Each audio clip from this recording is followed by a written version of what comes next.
Patient stories can provide a valuable insight into the challenges faced and coping strategies employed by people living with CLL. They can provide comfort and nurture a feeling of you are not alone to those of us living with CLL and our families. However, the views expressed are those of the storyteller and do not reflect the views of CLL support. CLL support does not have any editorial control over the contents of each patient's story and will not necessarily have prior knowledge of the contents of a patient's story. They reflect the lived experiences of those who choose to share their story. They are personal to each individual and their circumstances. Starting with the name, always a problem. Jacques Honoré. My father was French, English mother, born in West Yorkshire. Father spoke English with a Yorkshire accent and never spoke French. Gave me and my siblings all French names, and I've been paying for it ever since. Anyway, Jacques, it depends how old you are, but like Frère Jacques, Jacques Villeneuve, Jacques Cousteau, and Honoré, like the police station in Death in Paradise. So, went to school in Bradford, biological science degree from London, met my wife at university. We've been married 45 years. Career was in IT, and I have one son. So we crashed through that lot fairly quickly.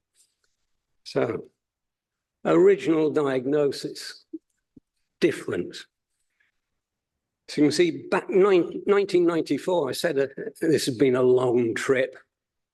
A friend of my wife and I was staying the weekend, and on the Friday evening, we were sitting around eating, and she looked at me and said, "Have you got an infection?" And I said, "No, I'm fine." She said, "The glands in your neck are swollen. I get them checked out."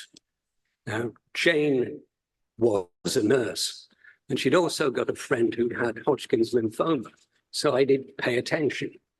So you can see that I got an appointment with my GP on the Tuesday. So you can tell this was a long time ago because I can't have rung them before Monday morning, and I was in the GP surgery on Tuesday.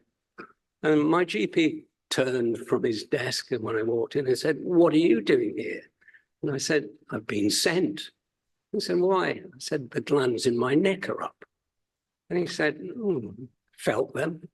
And he said, "I don't want to worry you, but I'm referring you for a biopsy as soon as possible. I think you might have Hodgkin's lymphoma."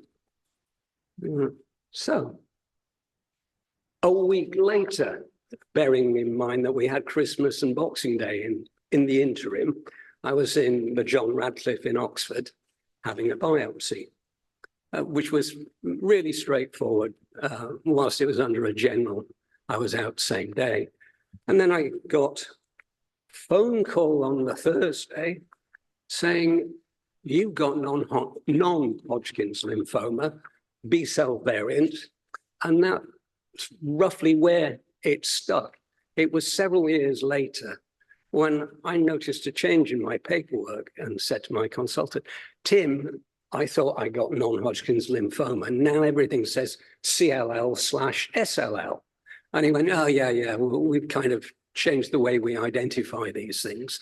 You've got SLL." And that was it. At diagnosis, I was 39. So definitely a bit of a shock.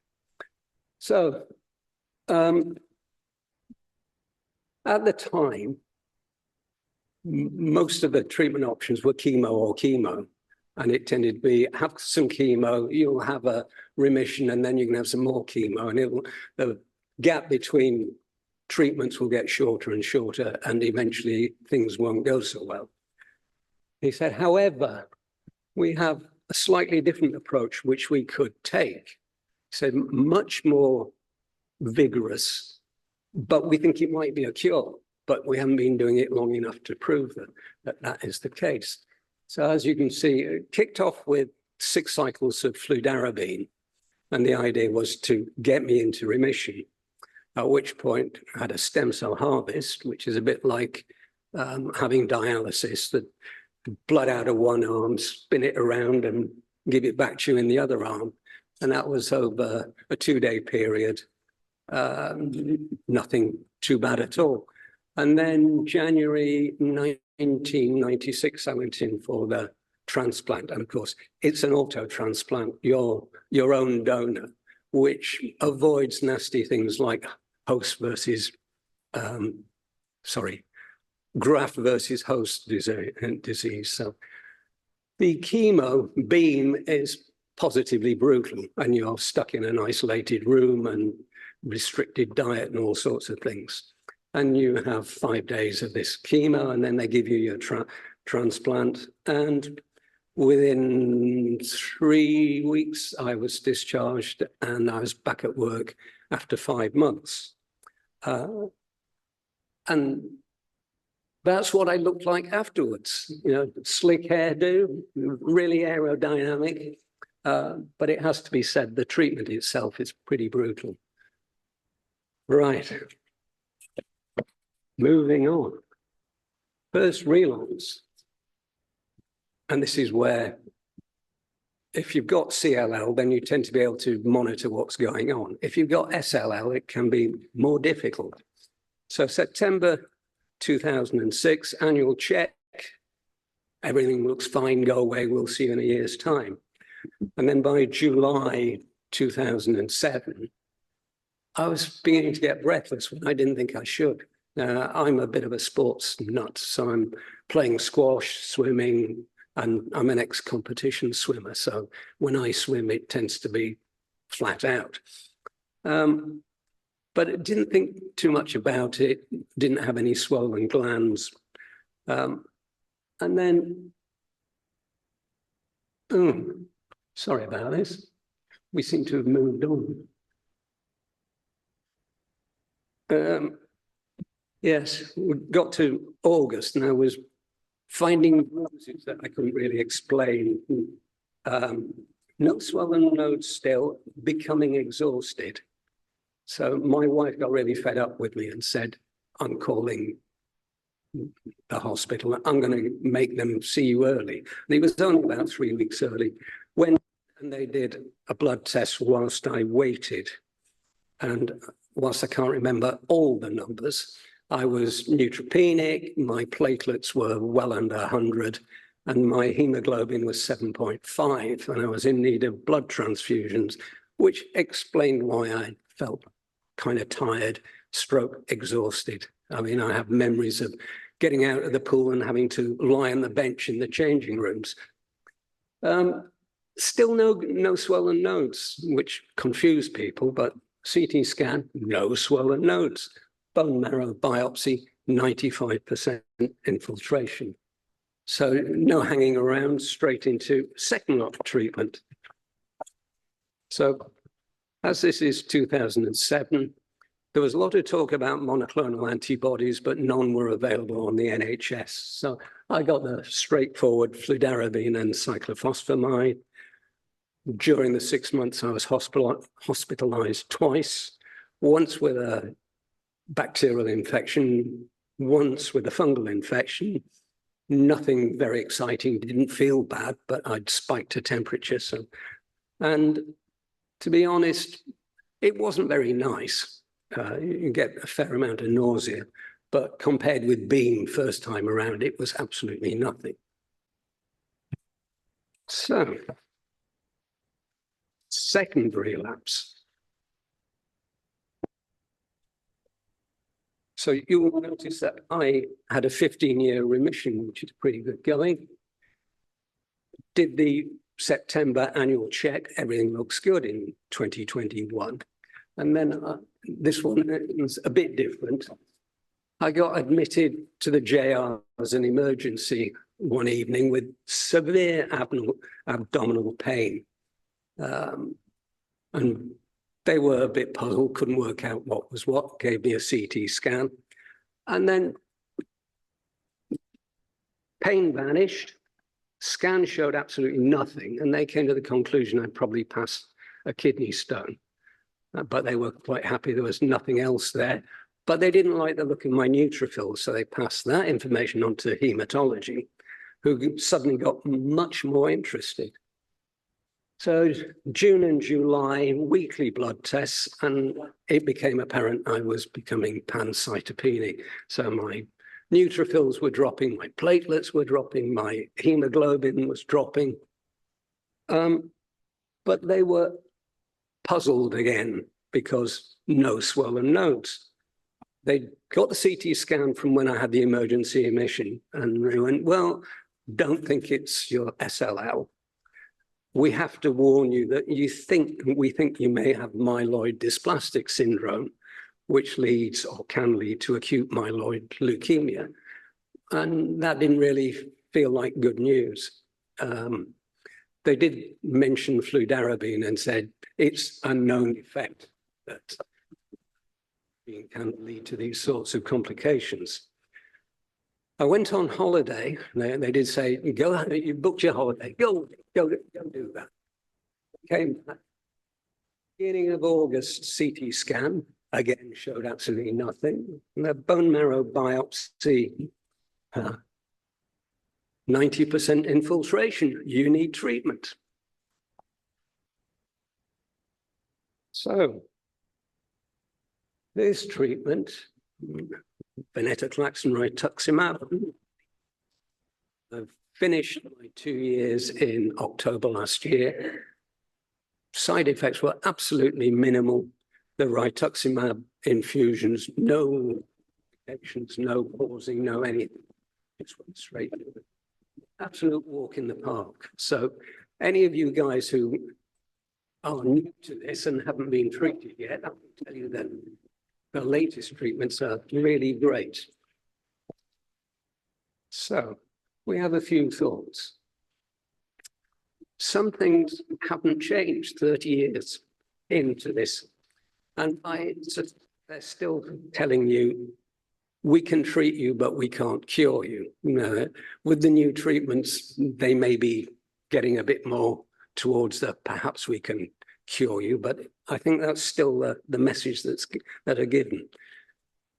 This one, I actually think was a real positive. You get the diagnosis and it's an opportunity to completely reset, rethink your life. And personally, I think it did me a lot of good. Reset my priorities, realize that I was working stupid hours and my son was growing up. And it was, hang on a minute, I may not have another 40 years. This could be 5 years. It could be less than 5 years. So take it from someone who's been there, done that. The reset is a really good thing to do. I mentioned the treatments. When I compare the options today with what it was like when I was first diagnosed, absolutely amazing. And I know that they're still trying to find out the best combinations. Is it 2 drugs? Is it 3 drugs? Do you treat differently for the first treatment and then you sequence it? So all the trials are ongoing. So whilst it's early days, we live in exciting times, and I think it's really positive. Right. Keep informed, but don't let it take over your life. Beware of the nocebo effect. In case you don't know, nocebo is placebo's evil twin.